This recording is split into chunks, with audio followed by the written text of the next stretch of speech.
આજ તો મેં રૂગા બજાર નતા ખાતા.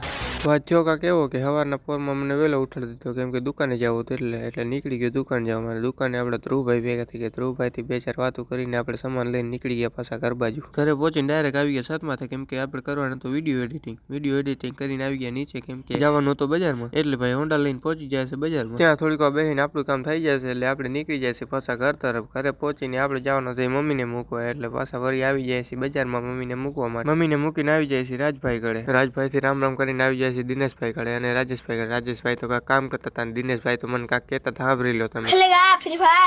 એને સાઈડમાં મૂકીને આવી ગયા આપણે મુસ્તાકની દુકાને. ત્યાં તો બચારા નાના છોકરે માર ખાઈ લીધી. ઘરે આવીને પાછો દુકાને ગયો તો આપણે ફોલોવર મળી ગયા, એને બધાને આજ બ્લોગમાં લઈ લીધા. પછી ઘરે આવીને થોડીક વાર બેઠો, ત્યાં તો નિકુલભાઈનો ફોન આવી કે એને તેડવા જવાનું હતું બજારમાં. એટલે ભાઈ હોન્ડા લઈને નીકળી જાય છે નિકુલભાઈને તેડવા માટે. પછી નિકુલભાઈને બજારમાં તેડીને આવી જાય છે આપણા ઘરે. પછી ઘરે આવીને 1-2 કલાક આરામ કરીને સાંજે બહાર ગયો તો આ શું વળને તો હાવ ટોડો કરી નાખ્યો બચારાને. અને આપણું મિની વ્લોગ અહીંયા જ પૂરો થાય. લાઈક, ફોલો અને સબસ્ક્રાઈબ કરતા જજો. મળીએ નવા વ્લોગમાં.